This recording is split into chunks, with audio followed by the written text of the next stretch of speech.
Assalamualaikum warahmatullahi wabarakatuh. Apa kabar teman-teman penikmat cerita horor dimanapun Anda berada? Di kesempatan kali ini, saya akan membagikan satu cerita mistis. Seperti apa ceritanya? Mari kita mulai. Kutukan pelet pemikat. Alfi adalah seorang anak laki-laki berusia 14 tahun yang saat itu duduk di bangku SMP. Ia bukan seseorang yang baik dalam nilai akademiknya, namun Alfi sangat mahir dalam menggambar. Ia sudah sering mengikuti lomba walaupun belum pernah keluar menjadi juara. Alfi tinggal bersama ibu dan adiknya yang bernama Dinda. Adiknya duduk di kelas 6 SD. Sedangkan ayahnya sudah lama meninggal karena kecelakaan. Di pagi hari Alfi bersiap-siap untuk berangkat ke sekolah, selagi ibunya menyiapkan sarapan. Alfi menggunakan waktunya untuk merapikan buku dan memastikannya tidak ada yang tertinggal. "Alfi, kamu sarapan dulu," kata ibu. "Iya bu, sebentar, Alfi lagi merapikan buku," sahut Alfi.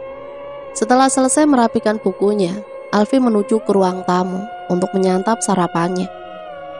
Ibu membuat nasi goreng dengan nasi sisa tadi malam. Walaupun sederhana, rasanya benar-benar enak sekali. Ibu mengeluarkan uang dari kantongnya dan memberikannya kepada Alfi. "Alfi, ini uang jajan kamu. Hati-hati nyimpennya," kata ibu. Alfi mengambilnya lalu menaruh uang itu di saku bajunya. Setelah selesai menghabiskan sarapannya, ia bersiap-siap untuk menuju ke sekolah. Lokasi sekolahannya tidak terlalu jauh, hanya membutuhkan waktu 10 menit menggunakan kendaraan umum. Sesampainya di gerbang sekolah, Alfi bertemu sahabatnya sejak ia masih kecil yang bernama Rizky. Mereka sangat akrab sampai saat ini. "Alfi, kamu udah ngerjain PR belum? Aku mau lihat, kalau udah ya," ucap Rizky. "Aku udah ngerjain, ya udah yuk masuk ke kelas." Sesamanya di kelas, Alfi memberikan PR-nya pada Rizky agar dia bisa menyalinya. Walaupun tindakannya salah, namun Alfi merasa terbiasa membantu Rizky mencontekan PR-nya. Setelah selesai, Rizky memberikan bukunya kembali pada Alfi. Namun ada waktu 15 menit sampai bel masuk berbunyi. Mereka memanfaatkannya untuk ngobrol. "Rizky, aku lagi suka banget sama teman sekelas kita, tapi aku bingung, nembak dia apa enggak ya?" "Oh, si Rina ya?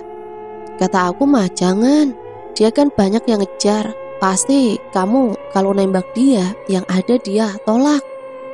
Secara yang suka sama dia kan banyaknya anak basket yang ganteng-ganteng." "Ya juga sih, aku mah cukup jadi pengagum dia aja, sadar diri," ucap Alfi. Tak lama kemudian bel mulai berbunyi. Di sekolahan Alfi biasanya sebelum memulai pelajaran selalu diadakan kegiatan membaca Al-Quran selama 20 menit. Setelah selesai barulah pelajaran pertama dimulai. Pada saat jam istirahat, Alfi menghabiskan waktunya di kelas. Ia tidak pernah mau jajan di kantin karena pada saat jam istirahat kantin selalu penuh. Saat sedang asik duduk sambil bermain HP, Rizky mendekat ke arah Alfi dengan wajah yang sangat kusut. "Kamu kenapa Ki? Muka kamu cemberut gitu." "Kamu tahu sih Mona kan? Anak voli kelas sebelah." "Iya tahu, kenapa emang?" "Aku udah lama suka sama dia. Terus tadi aku coba buat nembak dia. Dia malah nolak aku. Udah gitu, dia bilang katanya dia gak suka sama aku karena aku jerawatan. Jadi kotor kelihatannya," kata Rizky. "Lagian kamu nekat banget nembak cewek cantik, pasti ditolak lah. Ya udah, nggak usah dipikirin." "Aku sih nggak masalah ditolak juga, tapi harusnya dia nggak usah mempermalukan aku di depan teman-temannya sampai semua ngetawain aku." Alfi mencoba menenangkan Rizky, namun wajahnya terlihat masih kesal. Itu wajar karena dia ditertawakan oleh banyak orang. Sepulang sekolah, Alfi mencoba mengajak Rizky ke rumahnya untuk bermain game. Namun Rizky terlihat tidak bersemangat dan bilang kalau ia ingin segera pulang. Alfi merasa kalau apa yang terjadi pada Rizky benar-benar mengguncang mentalnya. Ia begitu murung dan terlihat masih kesal. Namun semoga saja ia tidak berlarut-larut dalam masalah itu. Alfi pun segera menuju ke rumah. Sesampainya di rumah ada Dinda yang sedang menggambar di ruang tamu. Lagi gambar apa, Dek? Ini Kak, tugas disuruh gambar laut. Oh, bisa nggak? Kalau nggak bisa, kakak bantuin. Ya udah Kak, bantuin ya. Alfi pun membantu adiknya untuk membuat gambar yang bagus agar adiknya bisa dapat nilai yang bagus. Setelah selesai membantu adiknya, Alfi pergi ke dapur untuk mengambil makan. Ada ibu yang sedang mencuci piring. Alfi, besok ibu mau ke rumah kakek kamu. Tadi ibu ditelepon kamu, katanya kakek sakit.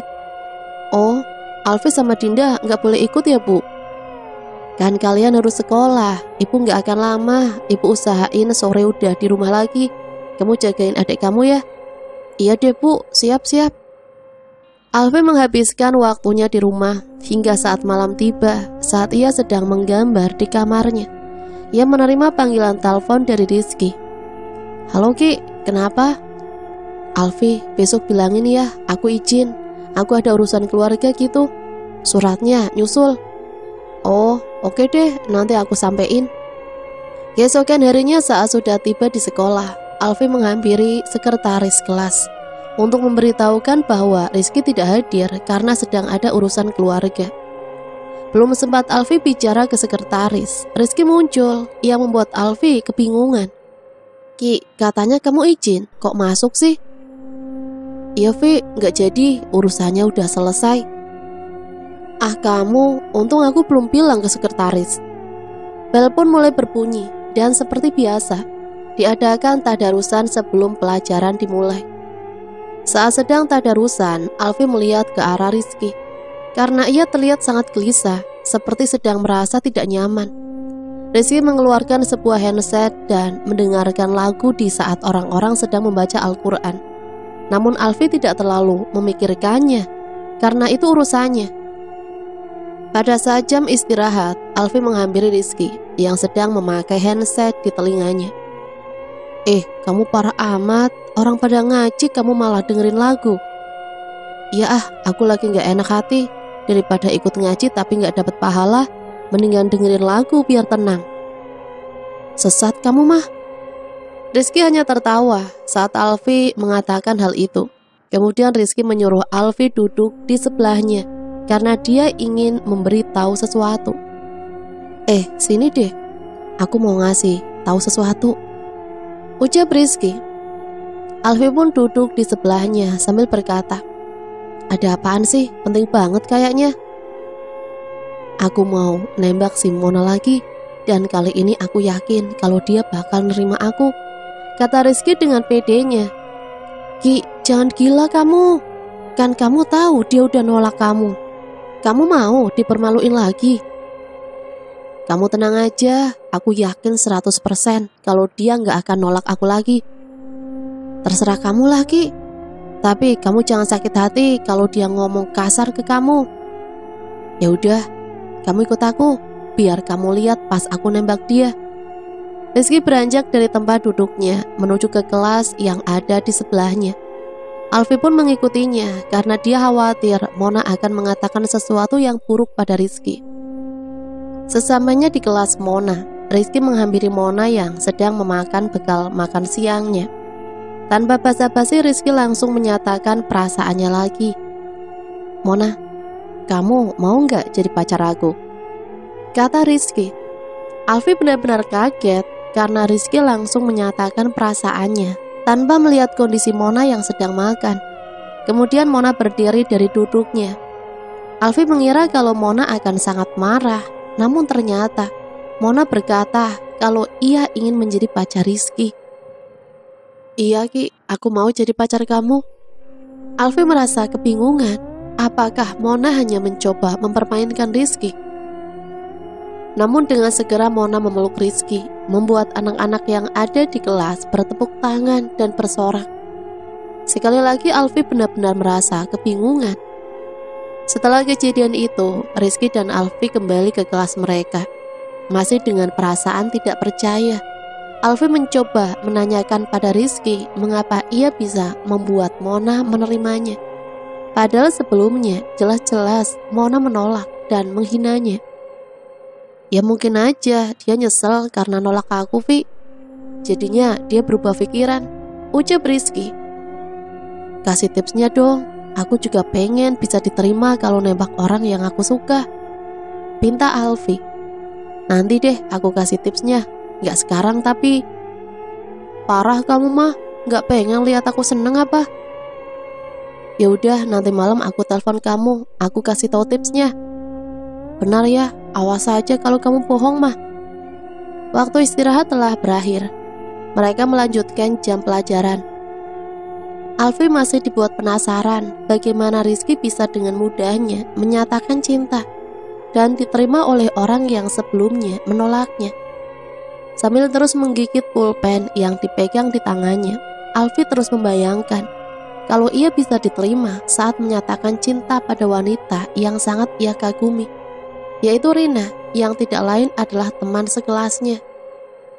Jam pelajaran selesai, terlihat di depan pintu kelas ada Mona yang sepertinya sedang menunggu Rizky. Di kejauhan ia melambaikan tangannya ke arah Rizky. Alfi yakin kalau Mona benar-benar jatuh cinta pada Rizky. Sebelum Rizky beranjak dari tempat duduknya, Alfi mengingatkan Rizky kembali. Rizky, pokoknya aku tungguin ya, awas saja kalau kamu gak menghubungi aku. Iya tenang aja, aku kasih tahu caranya. Nanti malam aku telepon kok, gak akan lupa aku. Alfi pun pulang ke rumahnya dengan perasaan semangat. Ia terus membayangkan bisa berpacaran dengan orang yang ia suka. Sesamanya di rumah, sepertinya ibu sudah berangkat ke rumah kakek. Saat menuju ke dapur, ada Dinda yang sedang makan di meja makan. Dek, ibu udah berangkat? Udahkah dari tadi? Katanya ibu usahain pulang, kalau nggak sore, malam. Alfi mengganti bajunya. Kemudian ia makan di dapur sambil membayangkan apa yang Rizky lakukan. Walaupun cukup aneh, namun cara itu berhasil untuk Rizky dan semoga hal itu juga berhasil untuknya. Selesai makan, Alfi pergi untuk sholat asar dan rencananya setelah itu, ia mungkin hanya akan bersantai di kamarnya. Alfi sedang tidak bersemangat melakukan apapun karena ia tidak sabar menunggu Rizky menghubunginya. Malam pun tiba. Setelah selesai sholat maghrib, Dinda mengetuk kamar Alfi dan memberitahu kalau dia mau pergi ke masjid untuk mengaji. Kakak, Dinda mau ngaji dulu ya. Ya dek, pintu depan jangan lupa ditutup lagi. Setelah cukup lama menunggu, akhirnya ada panggilan masuk dari Rizky. Dengan cepat Alfi mengangkatnya karena sudah tidak sabar ingin tahu tips dari Rizky. Halo Ki, aku nungguin kamu dari tadi. Ya elah, gak sabaran banget kamu ya. Ya udah, kasih tahu cepetan gimana caranya. Kamu tenang aja, tapi sebelum aku kasih tahu, kamu harus janji gak akan ngasih tahu ke siapapun. Iya, tenang aja, cepetan. Rizky mulai menjelaskannya pada Alfi yang terlihat sudah sangat penasaran. Namun Alfi dibuat kaget karena Rizky bilang kalau dia menggunakan pelet yang ia dapat dari sebuah ritual yang dia lakukan. Sontak saja hal itu membuat Alfi kaget. Pelet? Wah, gila sih kamu. Kok kamu berani banget sih main kayak gituan? Siapa yang ngajarin kamu? Ya abis mau gimana lagi? Aku cerita ke paman aku tentang cewek yang aku suka, nyakitin perasaan aku. Terus paman aku ngasih tahu cara itu. Rizky menjelaskan bahwa pamannya mengajaknya ke kuburan untuk melakukan sebuah ritual. Pertama ia harus meneteskan setetes darahnya di atas tanah kuburan. Kemudian Rizky harus menunggu di kuburan seorang diri hingga pelet berbentuk minyak wangi keluar dari tanah yang sudah ditetesi oleh darahnya. Ah gila kamu ya Ki, serem banget. Aku kira caranya wajar. Ya, kalau kamu mau dapat apa yang kamu mau, kamu harus berani berkorban, Vi. Buktinya sekarang aku bisa dapat cewek yang aku mau. Gimana, kamu minat nggak? Nanti aku antar ngelakuin ritualnya. Sorry Ki, kalau caranya gitu aku nggak berani. Lagian masuknya takut musyrik. Ya udah kalau kamu nggak mau, tapi ingat pesan aku ya, jangan sampai ada yang tahu. Iya tenang aja, aku nggak akan bilang siapa-siapa. Alfi menutup teleponnya. Alfi benar-benar tak habis pikir dengan apa yang dilakukan oleh Rizky. Ia rela melakukan hal itu demi seorang wanita yang dia dambakan. Karena tidak mau ambil pusing, Alfi mulai memejamkan matanya dan tertidur. Tepat di pagi hari, Alfi terbangun karena azan subuh mulai berkumandang. Ia pun pergi ke kamar mandi untuk mengambil air wudhu. Saat hendak ke kamar mandi, di dapur ada ibu yang sedang mencuri pakaian. Karena ketiduran, ia tak sadar kalau ibu sudah pulang tadi malam. Ibu pulang kapan? Tadi malam diantar sama om kamu. Habisnya ibu mau nginep mikirin kamu sama Dinda. Alfi pun mengambil air wudhu dan segera sholat. Selesai sholat, ia terus membayangkan apa yang Rizky katakan. Di lain sisi, ia merasa iri karena Rizky bisa berpacaran dengan seseorang yang dia suka. Alfi mulai bersiap-siap untuk pergi ke sekolah. Ia mandi dan berpakaian, tidak lupa juga merapikan buku-buku yang akan dibawa. Ia pun tidak lupa memasukkan baju olahraga, karena hari ini adalah pelajaran olahraga. Alfi pamit pada ibu dan segera pergi ke sekolah. Sesamanya di gerbang, Alfi melihat Rizky yang sedang menunggu seseorang. Alfi pun menghampirinya dan bertanya, "Lagi ngapain kamu, Ki?" "Nungguin aku ya?" "Idih, ngapain aku nungguin kamu? Aku lagi nungguin pacar aku." Tak lama kemudian Mona mendekat ke arah Rizky. Mereka pun berjalan masuk meninggalkan Alfi sendiri. Bel sudah berbunyi dan tadarus akan segera dimulai. Sebelum tadarus dimulai, anak-anak di kelas mulai membaca Al-Quran. Namun Rizky malah memakai handset dan mendengarkan lagu. Alfi hanya bisa menggelengkan kepalanya melihat tingkah laku Rizky. Saat tadarus selesai, Rizky membuka handsetnya. Alfi mendekat untuk menanyakan tentang pelet yang ia ceritakan tadi malam. "Ki, kamu gak takut apa sendirian di kuburan cuma buat dapet pelet?" "Enggak lah, kan aku fokus mikirin orang yang aku incer. Jadinya gak takut. Kamu emang gak mau pacaran sama Rina?" "Ya maulah, tapi aku gak berani kalau caranya kayak gitu." Ki, kan kata kamu peletnya bentuk minyak wangi. Cara pakainya disemprot ke badan gitu." "Enggak lah, kamu mau lihat? Kebetulan aku bawa nih." Karena penasaran, Alfi ingin sekali melihat seperti apa pelet minyak wangi itu. Rizky pun mengeluarkannya dari dalam tasnya. Botol minyak wangi itu begitu kecil, tidak lebih besar dari jari kelingking. Dan cairan yang ada di dalamnya berwarna merah pekat dan terlihat kental. "Kok merah gitu ya, Ki? Wanginya gimana itu?" "Ini gak ada wanginya, lagian cara pakainya bukan buat di baju." "Terus cara pakainya gimana?" "Caranya, kamu harus tentuin dulu siapa inceran kamu. Terus sambil bayangin mukanya, tetesin di ujung jari. Habis itu digosok ke alis mata kita." Karena rasa penasarannya semakin besar, Alfi berniat untuk mencoba menggunakan minyak wangi itu. Namun Rizky melarang karena pelet itu hanya bisa digunakan untuknya dan tidak boleh digunakan oleh orang lain. "Ah pelit kamu mah, bantuin aku dong biar aku bisa pacaran sama Rina." "Kata paman aku gak boleh Alfi. Aku gak tahu sebabnya apa, tapi katanya itu pantangan." Alfi berpikir kalau Rizky hanya mencari alasan agar ia tak memintanya. Alfi menjadi sangat tertarik dengan pelet itu. Namun jika harus melakukan ritual yang Rizky katakan, rasanya ia tak akan sanggup. "Ki, masa iya sih nyoba doang gak boleh?" "Sorry Vi, ini pantangannya, aku gak berani." Karena Rizky tidak juga memberikannya, akhirnya Alfi menyerah untuk meminta. Jam pelajaran pertama adalah olahraga. Semuanya bergantian mengganti pakaian di kamar mandi. Begitupun Alfi dan juga Rizky.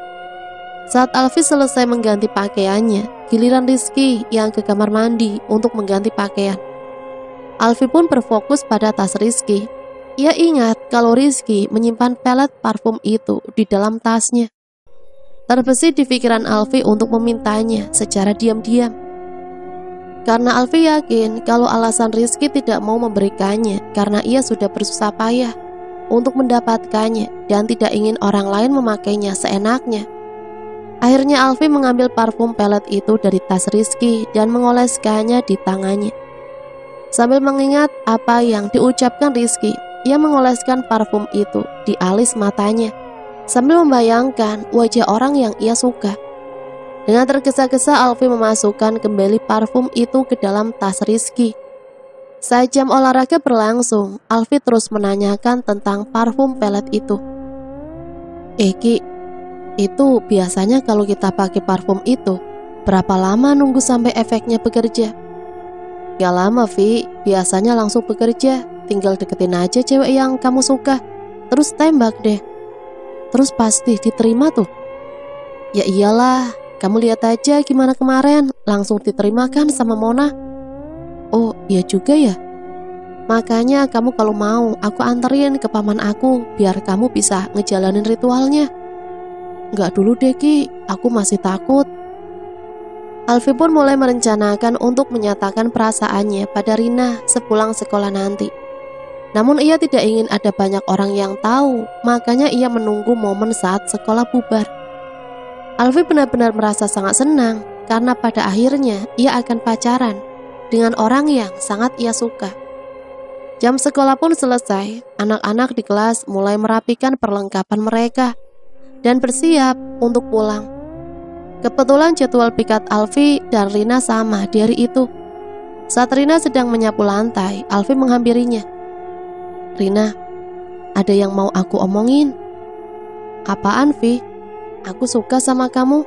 Kamu mau gak jadi pacar aku? Bukannya menjawab, wajah Rina malah terlihat kebingungan. Dia terus melihat sekeliling, terlihat seperti tidak nyaman. Aduh, gimana ya, Vi? Aku belum mau pacaran. Kayaknya aku gak bisa deh. Ternyata apa yang Alfi bayangkan tidak berjalan dengan baik. Alfi merasa sangat malu sekaligus kesal karena parfum pelet itu benar-benar tidak berguna. Di sepanjang jalan Alfi terus memikirkan penolakan dari Rina. Ia sangat berharap banyak pada parfum yang Rizky katakan. Namun ternyata parfum itu tidak ada gunanya sama sekali. Sesampainya di rumah, Alfi langsung masuk ke kamarnya. Ia bingung bagaimana caranya menghilangkan perasaan malu dari pikirannya. Saat sedang berbaring di kasur, ibu masuk ke kamarnya. Alfi, kamu udah pulang? Kok nggak nemuin ibu? Alfi capek bu, lagi nggak enak badan, pengen istirahat sebentar.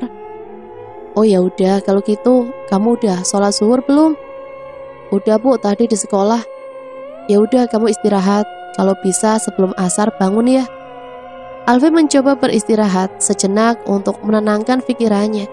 Mungkin saja pikirannya akan membaik setelah bangun nanti. Alfi tidur selama lebih dari 1 jam. Ia terbangun karena mendengar suara azan asar berkumandang. Namun Alfi merasakan pusing di kepalanya. Ia berpikir mungkin karena ia tertidur terlalu lama. Alfi beranjak dari kasurnya dan mencoba meminta obat pusing pada ibu. Saat keluar kamar, azan selesai berkumandang. Anehnya pusingnya juga hilang begitu saja. Alfi tidak merasa aneh karena biasanya ia tidak pernah tidur siang. Wajar saja kalau kepalanya pusing secara tiba-tiba. Alfi mengambil air wudhu untuk menunaikan sholat asar. Ia memasuki kamar mandi. Saat membasuh air di tangannya, entah mengapa air di kamar mandi terasa sangat dingin, persis seperti air es.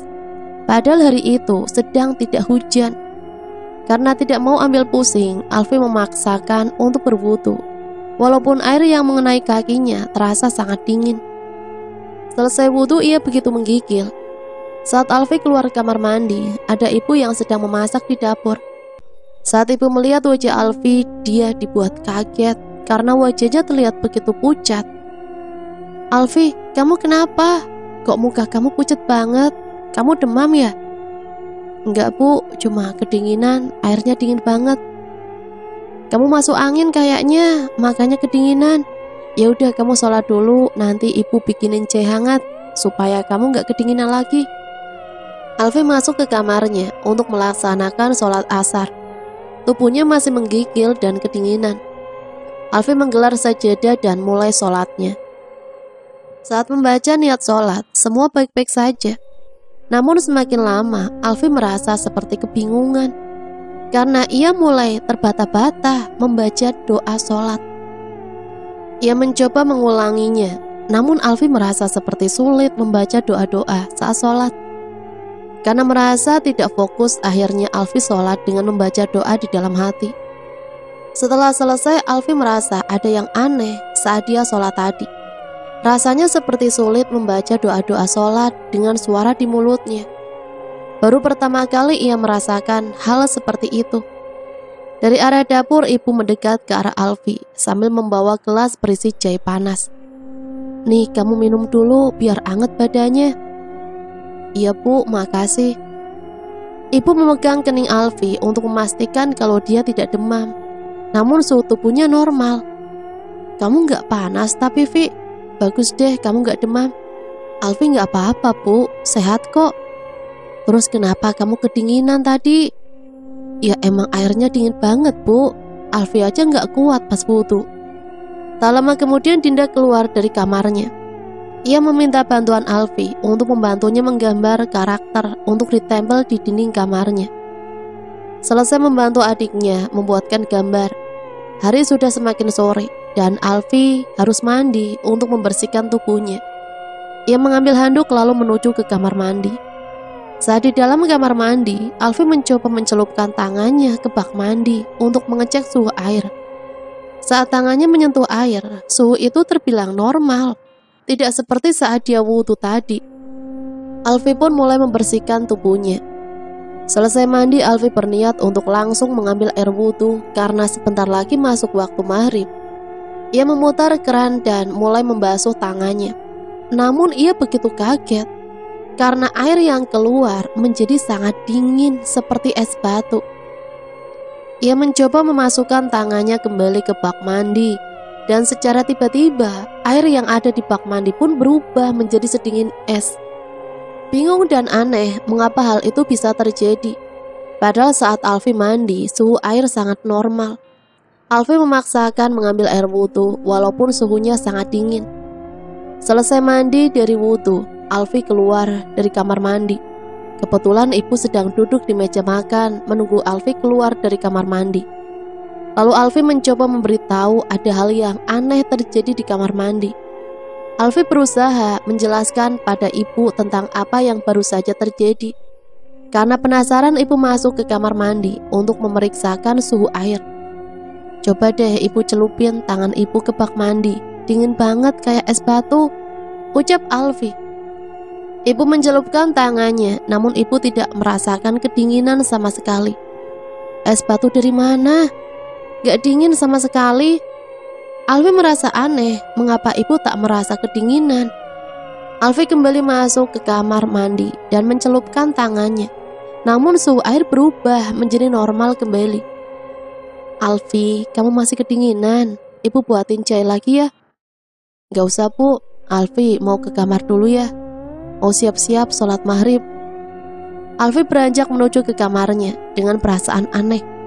Sebenarnya apa yang terjadi? Mengapa suhu air di kamar mandi bisa berubah-ubah seperti itu? Alfi duduk di kasurnya sambil menunggu azan maghrib. Ia terus memikirkan kejadian aneh yang terjadi di kamar mandi. Saat azan maghrib berkumandang, Alfi merasakan pusing di kepalanya. Semakin fokus ia mendengarkan azan, semakin sakit kepalanya. Karena rasanya ada yang tidak beres, Alfi berteriak memanggil ibu karena sakit yang dirasakan di kepalanya. Karena Dinda mendengar teriakan kakaknya, ia masuk ke kamar Alfi untuk memeriksanya. Dinda begitu panik melihat kakaknya sedang memegang kepalanya dan terlihat kesakitan. Dinda pun memanggil ibu yang sedang berada di kamar mandi, memberitahu kalau Alfi sedang kesakitan. "Alfi, kamu kenapa?" "Kepala Alfi sakit bu, pusing banget rasanya." "Ya udah kamu tiduran dulu, ibu ambil obat dulu." Ibu keluar kamar untuk mencari obat sakit kepala. Dinda berusaha menemani Alfi yang sedang merasa kesakitan. Saat azan maghrib selesai berkumandang, sakit kepala itu hilang dengan sendirinya. Alfi terus mencoba memastikan kalau sakit di kepalanya sudah hilang. Dinda pun dibuat kebingungan karena kakaknya terlihat normal kembali. Saat ibu masuk membawa obat, Alfi memberitahu kalau sakit kepalanya sudah hilang. Alfi mulai merasa ada sesuatu yang aneh sedang terjadi. Dia berpikir apa mungkin ia merasakan sakit kepala saat mendengar suara azan. Karena sebelumnya saat azan asar pun ia merasakan pusing di kepalanya. Untuk memastikan apa yang dia pikirkan benar, Alfi menunggu azan Isya berkumandang. Apakah ia akan merasakan sakit kepala di kepalanya? Detik-detik sebelum azan Isya berkumandang, Alfi merasa sangat ketakutan. Ia takut yang dia pikirkan benar-benar terjadi. Lalu azan pun berkumandang. Perlahan Alfi merasakan sesuatu seperti bergerak di dalam kepalanya. Dan benar saja, ia merasakan sakit lagi di kepalanya. Ia tidak memanggil siapapun karena takut membuat ibu dan adiknya khawatir. Alfi terus menahan rasa sakit di kepalanya selama azan berkumandang. Saat azan Isya selesai, sakit itu menghilang secara tiba-tiba. Ternyata benar, ada sesuatu yang salah terjadi kepadanya. Alfi merasa sangat ketakutan. Mengapa ia kesakitan saat mendengar suara azan? Namun ia mencoba tenang sejenak dan segera pergi sholat. Sama seperti sebelumnya, sangat sulit membaca doa-doa sholat dengan suara yang lantang. Mau tidak mau Alfi membacanya di dalam hati. Setelah sholat, Alfi terus memikirkan kejadian aneh yang terjadi padanya. Ia ingin menceritakannya pada ibu, namun Alfi yakin hal itu pasti hanya akan membuat ibu khawatir. Alfi berusaha menyembunyikan semua kejadian aneh itu untuk sementara waktu. Ia berharap semoga esok semuanya sudah kembali normal. Sambil terus memikirkan kejadian aneh itu, ia mencoba untuk segera pergi tidur. Namun sebelum ia tidur, Dinda masuk ke kamarnya dan menyuruh Alfi untuk makan. Karena ibu sudah menyiapkan makanan.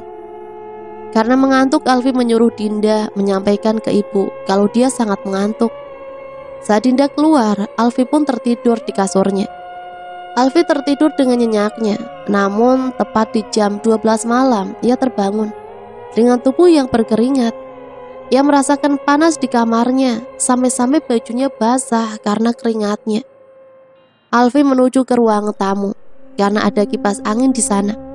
Alfi duduk di ruang tamu sambil menunggu suhu badannya kembali normal. Ia duduk menyender pada kursi sambil menutup matanya. Saat sudah merasa tidak kegerahan, Alfi berniat untuk kembali ke kamarnya. Namun tubuhnya tidak bisa digerakkan. Ia hanya bisa menggerakkan matanya. Bahkan untuk membuka mulut saja, ia tak bisa. Alfi benar-benar ketakutan.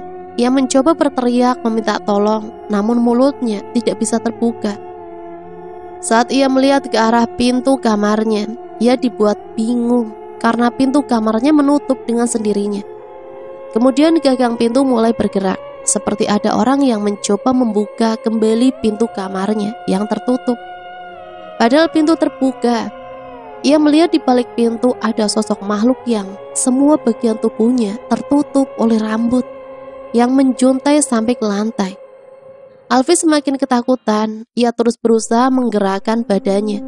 Makhluk itu perlahan berjalan keluar dari kamar, di mana sosok menyeramkan itu terlihat semakin jelas. Alfi pun menutup matanya karena ia sangat ketakutan melihat sosok itu. Saat memejamkan matanya, ia mendengar suara ibu memanggil namanya. Ia membuka mata. Ibu ada di sebelahnya dan mencoba membangunkannya. Pada akhirnya Alfi bisa menggerakkan tubuhnya kembali. "Kamu ngapain tidur di sini?" Dengan suara yang masih gemetaran, Alfi berusaha menceritakan apa yang ia lihat.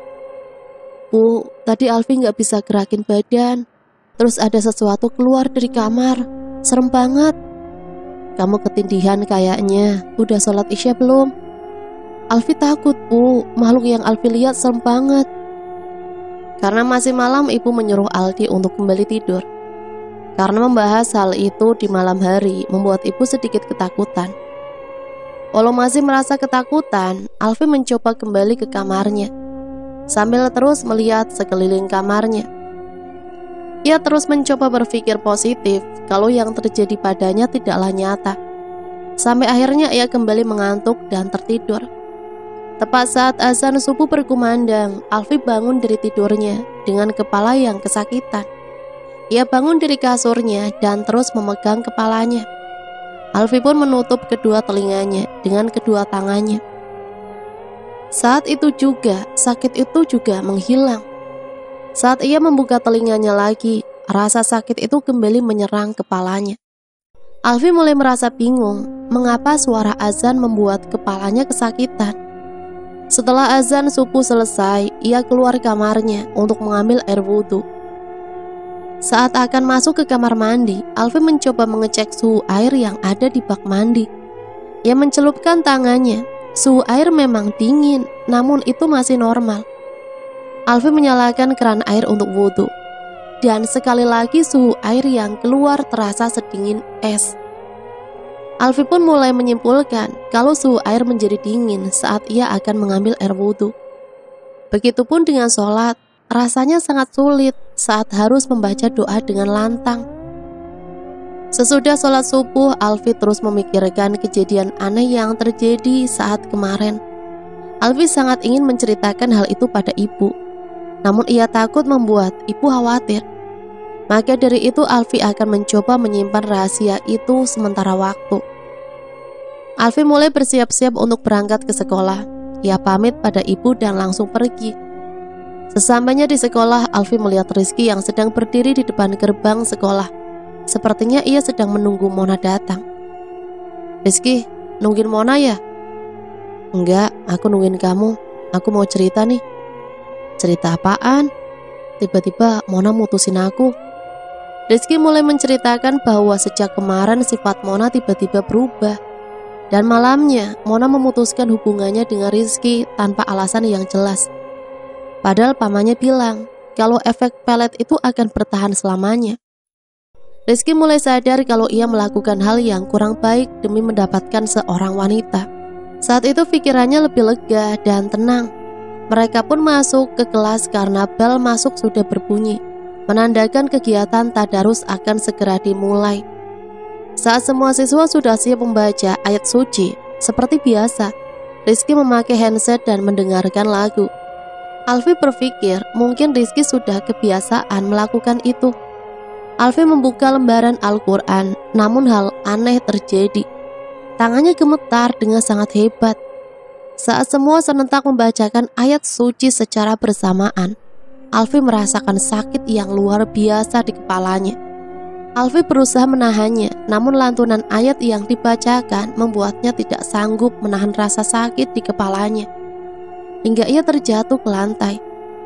Karena kejadian itu, teman-temannya mendekat dan berusaha membantu Alfi. Begitupun Rizky yang mendekat pada Alfi. Kemudian Alfi dibawa ke ruang UKS agar bisa beristirahat. Di ruang UKS, Rizky menemaninya. Rizky mulai menanyakan apa yang terjadi pada Alfi. Disitulah Alfi mulai menceritakan kejadian aneh yang terjadi padanya sejak kemarin. Mulai dari suara azan yang membuat kepalanya sakit, hingga air yang tiba-tiba berubah menjadi dingin. Rizky terdiam mendengar apa yang Alfi ceritakan. Kemudian dengan tatapan tajam, Rizky bertanya, "Alfi, jawab yang jujur, apa kamu pakai minyak pelet aku?" Alfi begitu bingung mengapa tiba-tiba Rizky bisa tahu kalau Alfi memakai parfum peletnya. Pada akhirnya Alfi jujur kalau dia memakainya untuk mencoba mendekati Rina.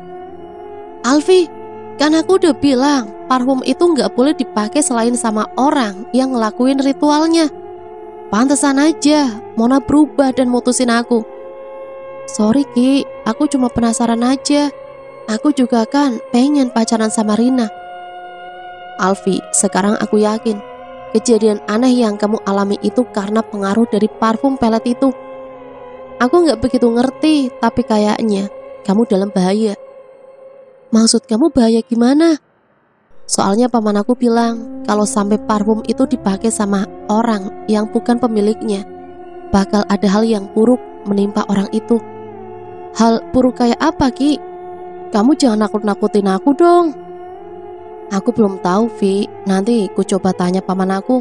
Pokoknya buat sekarang kamu harus hati-hati. Alfi mulai sadar kalau kejadian aneh kemarin terjadi setelah ia memakai parfum pelet milik Rizky.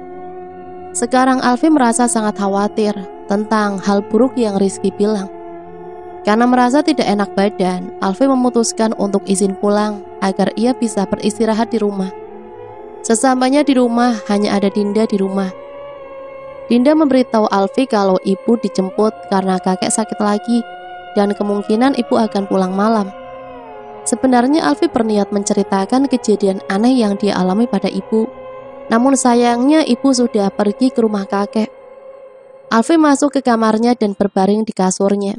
Ia merasa menyesal. Mengapa ia memakai parfum pelet milik Rizky? Ia tak pernah mengira kalau hal itu membuat dia merasakan banyak keanehan. Alfi terus berbaring di kasur hingga tak sadar azan zuhur mulai berkumandang. Dan sakit di kepalanya mulai terasa lagi. Alfi bergegas mengambil sebuah handset agar ia tidak mendengar suara azan. Ia mendengarkan lagu dengan suara sangat keras. Sakit di kepalanya pun hilang. Setelah azan selesai, Alfi mulai merasakan tidak nyaman karena sakit yang benar-benar menyiksanya. Ia bingung harus menceritakan masalah ini pada siapa. Alfi pun bergegas untuk mengambil air wudhu. Saat beranjak dari kasurnya, tubuhnya tiba-tiba menjadi kaku. Tidak bisa digerakkan sama sekali, persis seperti tadi malam. Ia mencoba menggerakkan tubuhnya, namun semua itu sia-sia. Alfi berusaha berteriak untuk meminta pertolongan. Kemudian seorang membuka pintu kamarnya. Alfi mengira kalau itu adiknya. Namun perlahan sesosok makhluk dengan rambut panjang yang ia lihat tadi malam muncul dan masuk ke kamarnya. Ia berjalan mendekat ke arah Alfi, membuatnya sangat ketakutan. Alfi memejamkan matanya sambil berusaha membaca doa-doa di dalam hatinya. Ia pun mencoba membuka matanya, namun ia dikagetkan karena sosok wajah dengan kulit berwarna hitam sedang melihat ke arahnya. Alfi berusaha menggerakkan badannya hingga pada akhirnya ia bisa menggerakkan tubuhnya. Ia berlari keluar dari kamarnya sambil berteriak. Mendengar teriakan yang sangat keras, Dinda mendekat pada Alfi yang sedang sangat ketakutan. "Kakak kenapa?" "Dek, ada hantu! Ada hantu!" Karena Dinda juga merasa ketakutan, mereka pun pergi keluar dari rumah. Saat membuka pintu untuk keluar, Alfi dibuat kaget karena hari sudah gelap. Hal itu aneh karena hari masih siang dan azan zuhur baru berkumandang. "Dek, kok udah malam gini?" "Ya kan emang udah malam, Kak. Ini udah jam 8. "Apa? Bukannya tadi masih siang? Tadi baru aja kakak dengar azan zuhur." "Kakak kayaknya mimpi kali lihat hantunya. Soalnya kakak dari pulang sekolah tadi tidur sampai malam kayak gini. Aku udah coba bangunin, tapi kakak nggak bangun-bangun." Alfi benar-benar merasa semuanya semakin aneh. Hal ini memang sudah tidak wajar dan sesuatu yang salah sedang terjadi. "Kayaknya kakak cuma mimpi, Dek. Maaf ya ngagetin." Mereka pun kembali masuk ke dalam kamar. Alfi merasakan ketakutan yang luar biasa. Bagaimana mungkin ia bisa tidur secara tidak sadar, di mana hari sudah malam? Alfi mencoba mengambil air wudhu untuk memulai sholat isya. Ia berdiri dan berjalan keluar dari kamarnya. Saat hendak membuka pintu, tubuhnya kembali membatu. Ia tidak bisa menggerakkan tubuhnya lagi. Alfi terus menatap sekeliling dan saat ia melihat ke bawah, ia dikagetkan dengan sosok wanita yang mempunyai 6 tangan. Sosok menyeramkan, tidak memiliki tubuh bagian bawah, dari pinggang hingga ke kaki. Dalam keadaan kaku, Alfi hanya bisa menangis karena takut dengan sosok menyeramkan itu. Sosok menyeramkan itu merayap di lantai dengan 6 kakinya. Sosok itu juga bisa menempel di dinding, terlihat seperti laba-laba manusia. Alfi terus menangis mencoba meminta bantuan. Perlahan sosok menyeramkan itu melihat ke arah Alfi. Kemudian ia merayap ke arah Alfi hingga mulut itu berada tepat di bawah kaki Alfi. Perlahan sosok menyeramkan itu merayap di tubuh Alfi dan mendekatkan wajah menyeramkannya persis di depan muka Alfi. Alfi hanya bisa memejamkan matanya sambil terus menangis karena ketakutan. Ia bisa merasakan keenam tangan makhluk itu menempel di tubuhnya. Tak lama kemudian ibu sudah kembali dari rumah kakek. Ibu membuka pintu dan saat melihat ke kamar Alfi, ibu begitu kaget melihat Alfi yang sedang berdiri dengan wajah yang sangat pucat. Ibu menghampirinya dan bertanya, "Alfi, kamu kenapa?" Ibu sadar kalau Alfi sedang tidak baik-baik saja. Saat ibu memegang tubuhnya, semua terasa sangat kaku dan keras. Ibu yang panik memanggil Dinda untuk meminta bantuan. Alfi sangat ingin berteriak saat ibu ada di depannya, namun ia tidak bisa melakukannya. Pada akhirnya saat ia berhasil mengendalikan tubuhnya lagi, ia menangis dan memeluk ibu karena ketakutan. "Ibu, Alfi takut, Bu. Tolong Alfi." "Kamu tenang dulu. Ya Allah, kamu kenapa sih? Kok bisa kayak gini?" Ibu membawa Alfi ke ruang tamu untuk menenangkannya. Lalu Dinda kembali bersama beberapa orang yang datang untuk membantu. Di situ Alfi mulai terbuka dan mencoba menceritakan semua pada ibu tentang kejadian aneh yang terjadi kepadanya. Mendengar apa yang Alfi ceritakan, ibu sangat kesal karena Alfi bermain-main dengan hal yang musyrik. Namun Alfi menyesali perbuatannya. Sekarang ibu mencari cara agar Alfi tidak merasakan ketakutan lagi. "Dinda, coba kamu ke rumah Ustadz Ridwan. Bilang kalau ibu butuh bantuan dia secepatnya." Dinda pergi ke rumah Ustadz Ridwan yang jaraknya tidak terlalu jauh dari rumahnya. Beberapa menit kemudian Dinda kembali bersama Ustadz Ridwan bersamanya. Ibu menyambut Pak Ustadz Ridwan dan menceritakan apa yang terjadi pada Alfi. Kemudian Ustadz Ridwan mendekati ke arah Alfi dan mulai menanyakan beberapa hal. Alfi menjawab semua dengan sejujurnya karena ia benar-benar merasa takut dan tidak ada yang harus disembunyikan lagi jika ia ingin semuanya normal kembali. Kemudian Pak Ustadz mendekatkan mulutnya ke telinga Alfi. Lalu Pak Ustadz azan tepat di depan telinga Alfi. Sontak saja Alfi merasa sakit yang lebih parah dari sebelumnya. Kepalanya terasa ditekan dengan sangat kuat. Ibu dan Dinda benar-benar ketakutan melihat Alfi. Setelah selesai azan di telinga Alfi, Pak Ustadz yakin ada jin yang sangat jahat yang sedang menghuni tubuh Alfi. Kemudian Pak Ustadz mencoba menerawang masuk ke dalam pikiran Alfi untuk berkomunikasi dengan jin yang ada di tubuhnya. Pak Ustadz Ridwan memegang kepala Alfi dan memejamkan matanya. Secara tiba-tiba, listrik padam selama beberapa menit, kemudian menyala kembali. Saya sudah berkomunikasi dengan jin yang ada di dalam tubuh Alfi. Lalu bagaimana Pak Ustadz? Apakah Alfi sudah terbebas dari jin itu? Pak Ustadz mulai menjelaskan kalau apa yang Alfi lakukan adalah sebuah kesalahan besar. Karena pada dasarnya, seseorang yang mempunyai pelet adalah mereka yang membuat sebuah perjanjian dengan jin, membentuk suatu ikatan antara si pengguna dengan sosok jin agar sama-sama diuntungkan. Tujuannya adalah agar si jin membantu si pengguna pelet mencari tujuannya, dan si pengguna pelet akan menjadi budak jin saat ia mati nanti. Namun kasus yang terjadi pada Alfi berbeda, karena Alfi tidak memiliki perjanjian dan ikatan dengan jin. Saat ia menggunakan pelet itu, maka dengan mudah jin bisa menguasai tubuhnya karena Alfi tidak memiliki ikatan dan perjanjian sebelumnya. Biasanya kasus seperti ini membuat jin punya kendali penuh terhadap tubuh seseorang yang ia singgahi. Maka dari itu, Alfi merasakan hal-hal aneh saat dia melakukan kewajibannya beribadah. Terus Pak Ustadz, gimana caranya supaya Alfi bisa terbebas dari jin itu? Pak Ustadz punya suatu cara, namun semuanya harus dilakukan malam ini juga. Karena jika dibiarkan semakin lama, jin itu akan semakin sulit dikeluarkan. Pak Ustadz meminta izin untuk mencukur habis rambut yang ada di kepala Alfi. Namun Pak Ustadz meminta agar rambut Alfi dikumpulkan dan dibalut dengan kain berwarna putih. Ibu mengambil sebuah gunting dan pencukur lalu mulai memotong semua rambut Alfi. Setelah selesai, Dinda mengumpulkan rambut itu dan meletakkannya di sebuah kain berwarna putih yang kemudian diikat oleh Pak Ustadz. Setelah itu Pak Ustadz meminta izin untuk membaca surat Yasin di kamar Alfi dan meminta segelas air putih. Setelah selesai mencukur habis rambut Alfi, Pak Ustadz menyuruh Alfi untuk duduk di ruang tamu.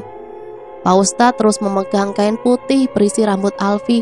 Kemudian Alfi disuruh meminum air yang sudah dibacakan surat Yasin oleh Pak Ustadz. "Alfi, kamu minum air ini. Gimana pun rasanya, kamu harus tetap meminumnya." Alfi mendekatkan gelas itu ke bibirnya. Belum sampai ia minum, air putih itu tercium sangat menyengat. Baunya busuk dan sangat menyengat. "Pak Ustadz, airnya bau banget, saya nggak kuat." "Alfi, saya sudah bilang, paksakan. Kalau kamu ingin normal kembali, dengarkan kata saya." Dengan sangat terpaksa, Alfi meminum air itu sambil mencoba menahan nafasnya. Namun saat air masuk ke tenggorokannya, rasanya benar-benar tidak enak, pahit dan tajam. Tenggorokannya terasa panas. "Pak Ustadz, tenggorokan saya sakit banget, kayak mau terbakar." "Alfi, paksakan, kamu harus melawan kendali jin itu."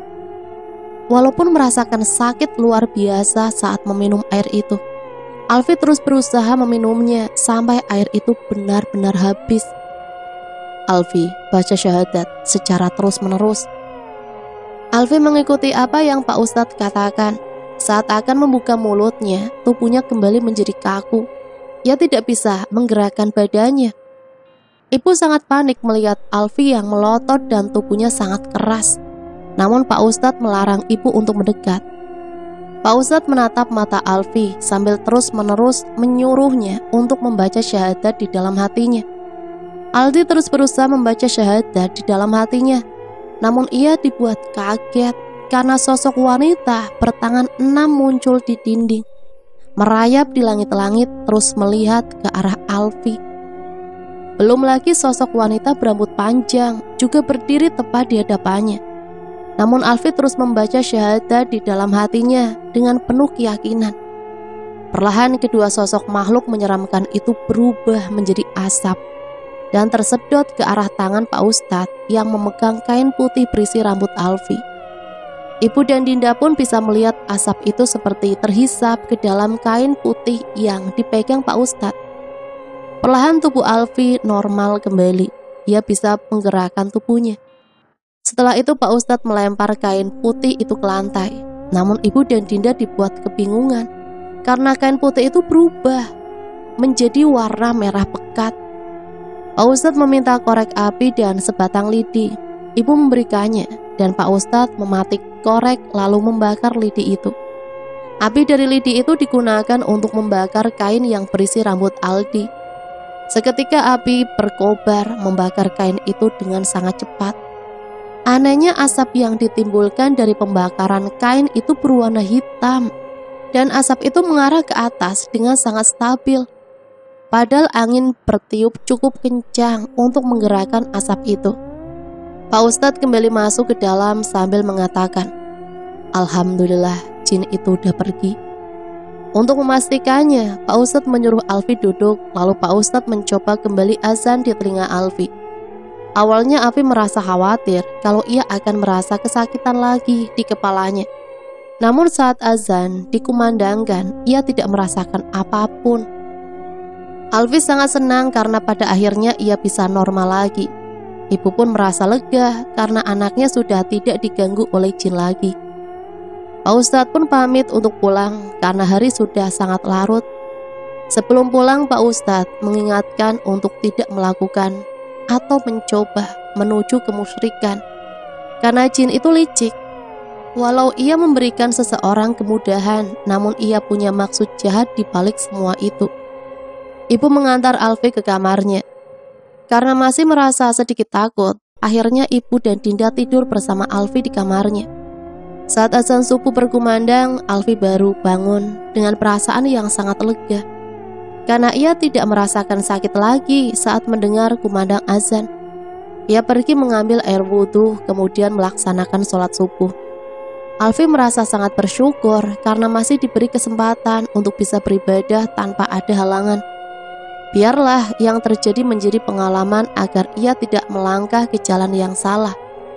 Alfi pun mandi dan bersiap-siap untuk berangkat ke sekolah. Sesamanya di gerbang sekolah, ia tidak melihat Rizky yang biasanya menunggunya di depan gerbang. Karena bel masuk sudah berbunyi, Alfi segera masuk. Sepertinya Rizky tidak masuk sekolah hari ini. Sebelum tadarus dimulai, ada pengumuman yang disampaikan bahwa salah satu siswa telah meninggal dunia tadi malam. Saat disebutkan namanya, Alfi begitu kaget dan tak percaya karena ternyata siswa yang meninggal itu adalah Rizky. Alfi sangat terpukul dan tak percaya sahabatnya meninggal dunia. Menurut kabar yang beredar, Rizky meninggal karena penyakit paru-parunya. Alfi berniat untuk melayat ke rumah Rizky sepulang sekolah nanti.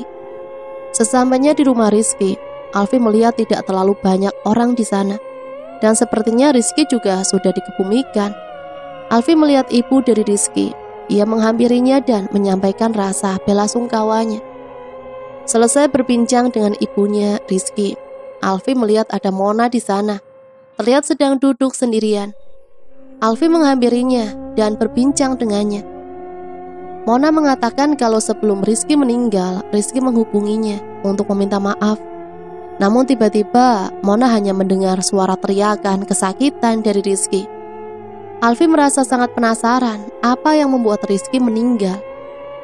Kebetulan di situ ada adik dan Rizky yang sedang membawa air mineral. Alfi menghampirinya dan menanyakan apa yang terjadi pada Rizky. Walau awalnya adik Rizky tidak mau memberitahunya, namun Alfi meyakinkannya bahwa Rizky adalah sahabat baiknya, dan Alfi tidak akan memberitahu orang-orang apa yang terjadi. Adik Rizky pun percaya pada Alfi dan mulai memberitahukan penyebab kematian kakaknya. Namun apa yang diberitahukan adik Rizky terdengar tidak masuk akal. Namun dia bersumpah kalau ia tidak bohong dan melihatnya secara langsung. Tubuh Kak Rizky hangus karena terbakar secara tiba-tiba, Kak. Cerita selesai sampai di sini. Itulah satu cerita yang bisa saya bagikan. Semoga cerita ini bisa kita ambil pelajarannya ya. Ambil sisi positifnya dan buang jauh-jauh hal negatifnya. Sampai di sini saya pamit undur diri, mohon maaf apabila banyak salah kata. Sampai berjumpa kembali di cerita-cerita selanjutnya. Matur suwun, wassalamualaikum warahmatullahi wabarakatuh.